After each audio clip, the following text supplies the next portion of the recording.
what I want to do now is become a little bit more specific about some of the dimensions of what we call new learning. This is just a list of about 8 or so changes that are going on in the realm of education. So this is a more finely grained list than the one I started off with at the beginning.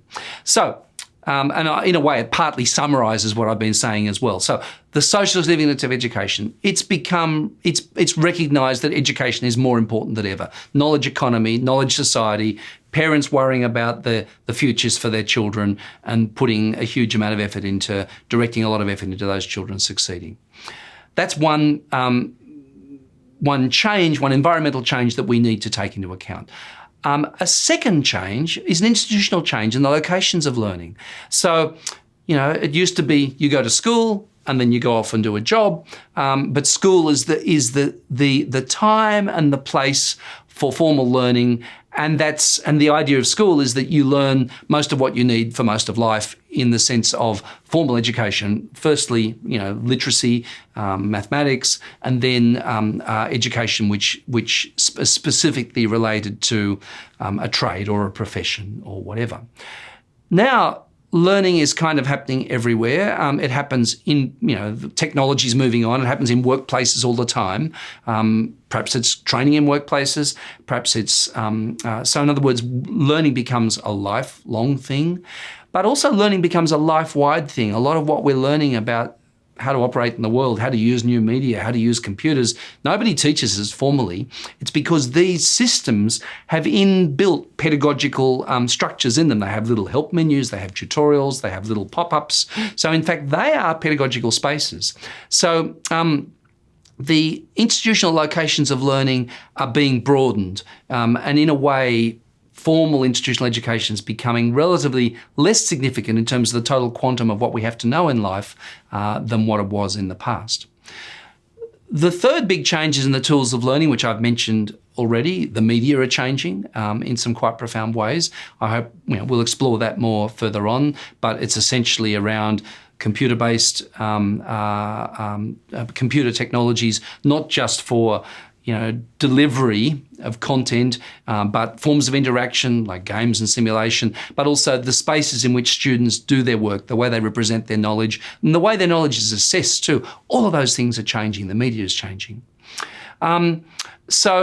The fourth area is the outcomes of learning, the intended outcomes of learning. That's been transformed as well. So historically in modern education, in mass institutional education, the outcomes of learning were things that you could remember, knowledge that you'd acquired, things that could be attested. But there's a kind of a shift now to not just things that can be remembered because you can look them up if you want to, but capacities to do.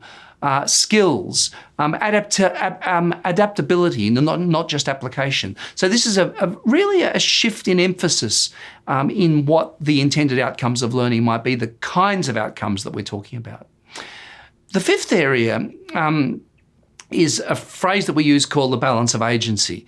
So, this is what the typical modern world was like. In the workplace, there was the boss and the supervisor who gave me orders or passed down memos, and I did what I was told. In modern states, I was conscripted to fight in wars. They were relatively, either they were totally authoritarian or they were pretty strongly directive about the way you lead your life. And in the media, in everyday popular culture, there were 2 or 3 television channels, and we sat down at night and we watched them, or we had the newspaper delivered to our front door and we read the newspaper, and there was a morning newspaper and an evening newspaper. So as people who were engaged in the culture, we were relatively passive recipients of stuff that was presented to us by reporters, by experts, and the like. Now what we have is, Wikipedia is not written by experts, it's written by anybody who knows something about something and can go and put that in there. That when we do new media, we're as much creators of that media as we are consumers of that media, and we do the creation at the same time as the consumption. When we play a video game, we are actually a character in that game in a way that we weren't when we were watching a sitcom on television and we related only vicariously to one of the characters. We weren't that character, but in a game, we are that character. So everywhere in this world that we're in now, there's a shift in the balance of agency from a kind of control and command society to one which is much more interactive, much more dialogical. Now, it's not much more equal, and it's not a happy place, and it's environmental disaster. So I'm not trying to say nirvana's been achieved by any means, but there has been this very interesting shift in the balance of agency. Now, let's go to school. Traditional school, teacher stood at the front, the textbook said what you're supposed to remember, you did the test to check that everything was okay and that you had been a good compliant person, knowledge compliance, if you like, knowledge command, knowledge compliance. Now, if we don't shift the logic of what we do in schools to learner engagement, learners as knowledge constructors, learners as active knowledge makers, if we don't do that, we're out of step with a larger set of cultural shifts that are happening in the world around us. So that's what we mean about some big changes that new learning prompts around this idea of the balance of agency. My next point, my sixth point, is about the significance of learner differences. I think I've mentioned that already. The kind of pretense of modern schooling was one size fits all. This textbook's good enough for everybody. Some kids will do well and some won't do well at it, but that's the way the world is. It's called, the bell curve and inequality.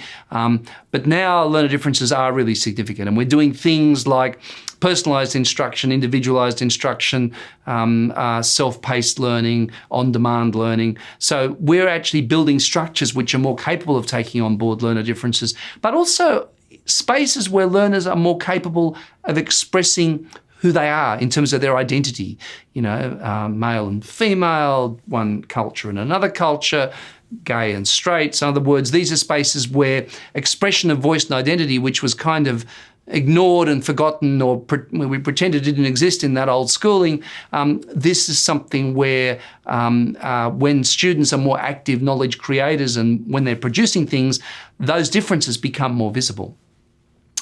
My seventh point is, one of the funny things about this moment is that it's very, very complex. So I'm going to, over the next series of videos, we're going to characterise the differences between didactic pedagogy, which is the patterns of pedagogy in early modern education, the rise of what we call authentic pedagogy, really most notably at about the turn of the 20th century, people like John Dewey, Maria Montessori, and then the rise of new learning, which kind of begins with critical pedagogy and now is completely caught up in new media and active knowledge making and using new technologies in learning. So we're going to characterise that new learning. However, one of the interesting things about this moment is that we have the most didactic of pedagogies in machine-based assessment. We have in the flipped classroom with videos a replication of the teacher lecturing and the student listening. So the irony is that in this moment we have this complex mixture of the new and everything of the old being reproduced in the new, right? So one of the interesting things about this moment is that this is much more complex in terms of the variety of modes, of pedagogical modes that are all mixed up together. And in fact, some of these pedagogical modes the old ones, the didactic ones, may still be of strategic value. So it's a complex moment where we don't want to dismiss any pedagogical mode, and perhaps what we need is a holistic mix of pedagogical modes.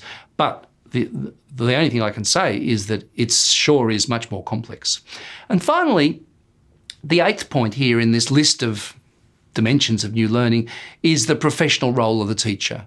So the professional role of the teacher is changing in really, really profound ways. So when students become more active learners, when we have much more formative assessment, which is this teacher just doesn't give give all them the assignments back at the end of the whenever with an A+ on them and a few comments, that when they're involved in formative assessment, when we're building collaborative learning environments where there's much more structured peer-to-peer interaction, when we're using new media, when sometimes the learners are more on top of these technologies than the teacher, and the teacher has to cede a certain degree of control to learners as agents in this process, the professional role of the teacher is really, really changing. And that actually in some ways is one of the biggest challenges, because it involves a real change in legacy professional practices.